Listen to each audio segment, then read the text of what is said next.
AJ and I have ridden with a number of Skidoo's backcountry ambassadors, and what these guys are is basically just Skidoo-sponsored backcountry riders and mountain riders who are bridging the gap between different segments of the market.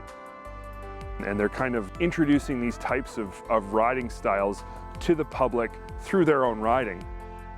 And we had an opportunity this week to go meet Skidoo's newest backcountry ambassador, Jeremy Mercier.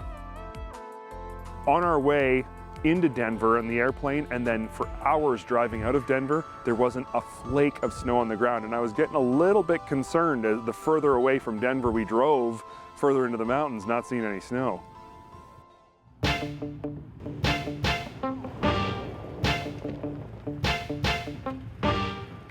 Gentlemen. Hey, nice to meet you. I honestly have to say Jeremy is one of the easiest to work with guys I've ever met. He's a family man. He's ridden snowmobiles for countless years. He's also an accomplished backcountry snowboarder. He's really just a down-to-earth kind of guy who, honest to goodness, loves riding. I moved to Colorado in 1994. I was sponsored by a no-name company out of Michigan, and I knew I loved the mountains. We came out here when I was younger, so literally the day I graduated, I moved to Colorado.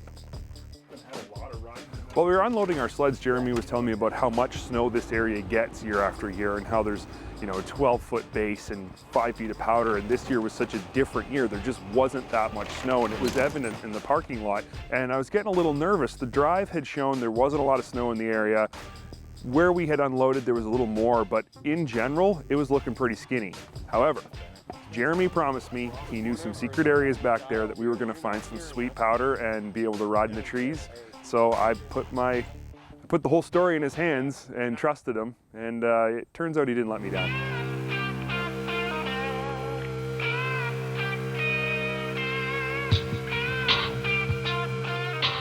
Jeremy rides mostly in the Grand Lake, Winter Park, Colorado type area, in that mountain range and in those backcountry areas, and it's a spot I'm familiar with. I've been there many times.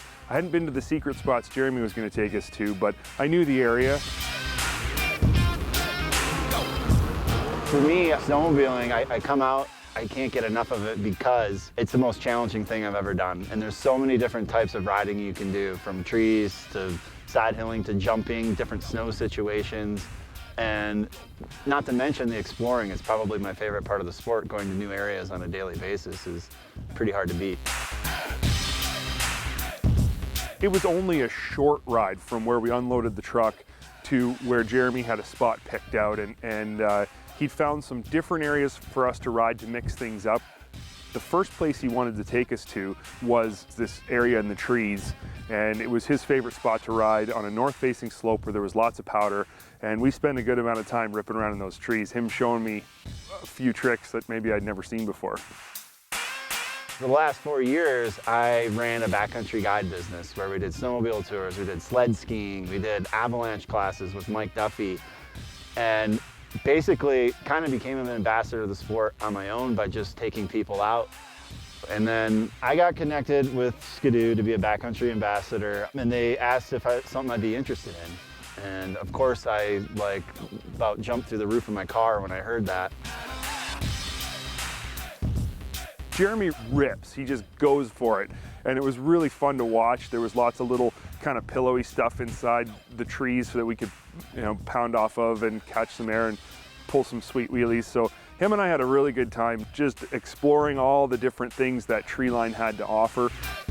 The new Skidoos, especially the T3 with the 3-inch paddles, for me it's a game changer. In the trees, you can be riding the T3 and literally stop in the middle of a side hill, no matter where you're at, stop, look around, choose any line, and continue going.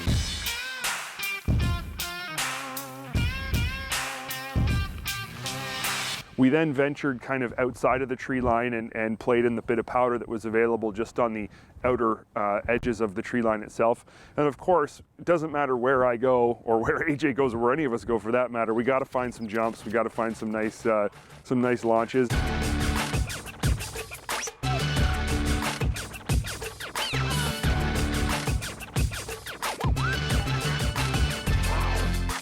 This area of Colorado just was filled with the coolest kind of snow features that I'd ever seen. And we found some spots to get the skis off the ground and get some air. And you know, at the end of the day, there not being a whole lot of snow that you could see really didn't make a difference. This was one of the best mountain snowmobiling experiences I've ever had in a time when there, generally speaking, wasn't that much snow. So Jeremy did a good job finding the places for us to ride.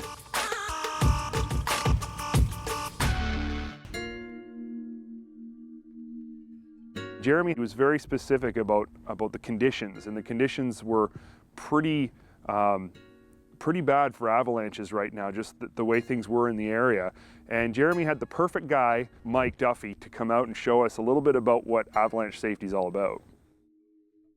So here's a good hill to show. We have some recent avalanches here, and the 4 ingredients for an avalanche are: you need a 30 to 45 degree slope. The next thing you need is a slab of snow. Snow is very cohesive, it's very elastic. We've had some wind, so the snow that was deposited in was denser, and you can get side loading too, going across the face of the mountain.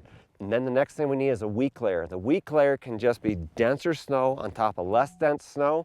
We could have a sun crust, an ice crust. Sometimes we have something called a surface hoar, which is a frost that forms on top of the snow. And when this new snow comes down, it prohibits it from bonding to the existing snow. Fourth thing you need for an avalanche is a trigger. 90% of the time, it's you or someone in your group that triggers the avalanche that kills someone in your group. I've ridden in the mountains so many times I can barely even count, and I've actually been in an avalanche. I was caught in an avalanche many years ago, and it scared the crap out of me.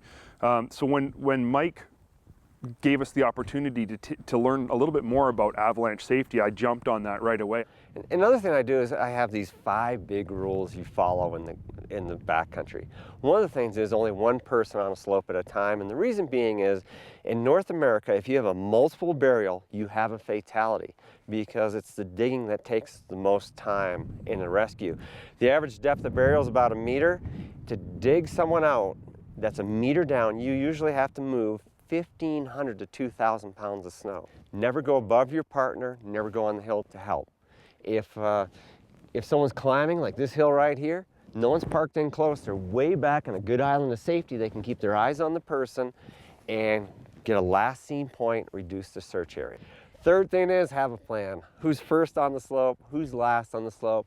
Where's your escape route? 4 is alter your riding according to the danger. If the danger's high, we're not even thinking of hitting something like that. We can always have a good time on low angle in the trees, but the days out west when we do the big climbs, they're special days. We can't do it every time. Fifth thing is always have someone in voice or visual contact. If you and I are climbing, I go around the corner and you're climbing here, well, if I get caught in an avalanche, you first have to figure out I'm missing, and then you have to figure out where I am. It just wastes time. So we always work as a team in the backcountry, and it just goes much better. The information Mike was able to provide us was eye-opening. I really didn't know that there was so many specific details, so many telling signs on the side of a mountain about whether or not it was safe, and I didn't know there were so many ways to look at a mountain and kind of assess how safe it was. So being able to do this was, in my opinion, an absolutely invaluable experience, and it's something I think everybody who even thinks about riding the mountains should do. They should go take an avalanche safety course with Mike would be the best choice, and learn the stuff they need to know to stay safe.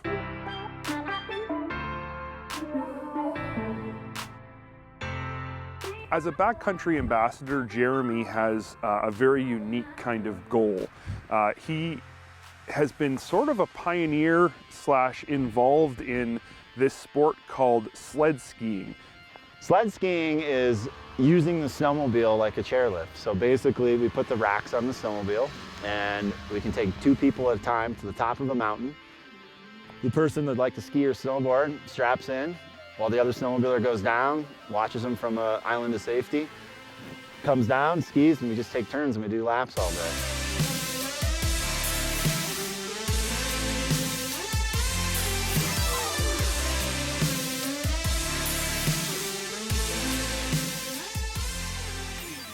For sled skiing, the new skidoos, especially the T3 with the 3-inch paddles, it's the tractor. I mean, you can take 3-4 people up a hill no problem. I mean, you're not gonna go through 3 feet of powder, but something like this where it's groomed, it's great. And if you don't come to a groomed area like this, it's really easy to just pack down a track really quickly and then get a shuttle going. If you think about it, the second most important thing for sled skiing, aside from your snowmobile, is your snowboard or your skis. So finally, Ski-Doo has come up with their Link accessory snowboard ski rack that, according to these guys, is like the show. It is the cat's meow, it is the cat's whiskers, as they say, and it worked awesome. As an ambassador, I always want to keep the sport positive and keep user groups together. Over the years, a lot of places have been closed because some snowmobilers or some skiers, both sides of the party, have not been respectful to one another. So to me, like, that's really important. My other passion along the lines is safety. And my backcountry avalanche mentor, Mike Duffy, has kept me alive since my first avalanche class in the late 90s.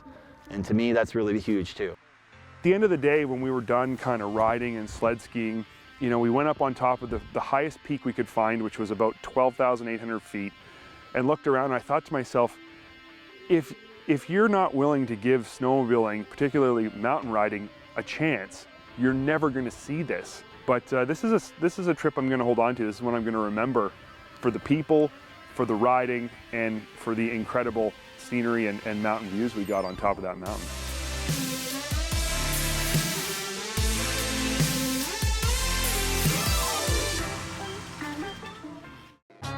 If you liked this video, post a comment and tell us what you think. Then click on this link to subscribe to SnowTracks TV here on the YouTube channel.